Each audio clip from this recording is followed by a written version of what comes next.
Hi, so I'm going to show you how to get started with AWS Educate. So I'm just going to Google AWS Educate, and then there's one that says aws.amazon.com education, but it says AWS Educate. That's the one we want to go into. Now this is if you do not have an AWS Educate account yet. So you would click Join AWS Educate, and you would pick what you are. So say I want to enroll as a student. I can only go so far on this because I already have an account, but we're going to try to get as far as I can.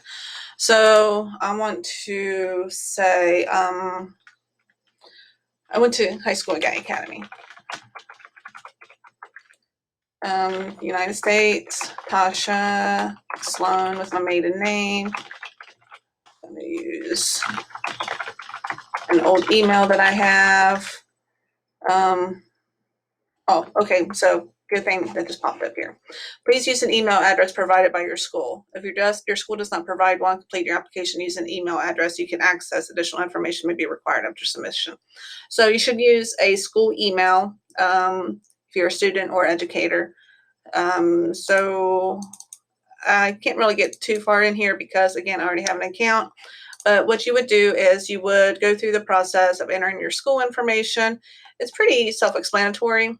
Don't worry about a promo code. No need for a promo code. You would select You're Not a Robot, and then it would go to another screen. This is step 2 or 3. And then you would go to a third screen, and you would complete it as indicated. It's really easy. It usually takes about a day or so for you to get access as an AWS Educate. And so if you on the May 9th event for COSI, if you don't have access to it yet, don't worry about it. You'll have access to play with it, sometime within the week. And this is just a fun way to learn about machine learning, reinforcement learning, and artificial intelligence.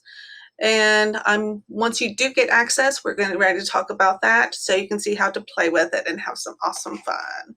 So stay tuned for that video next.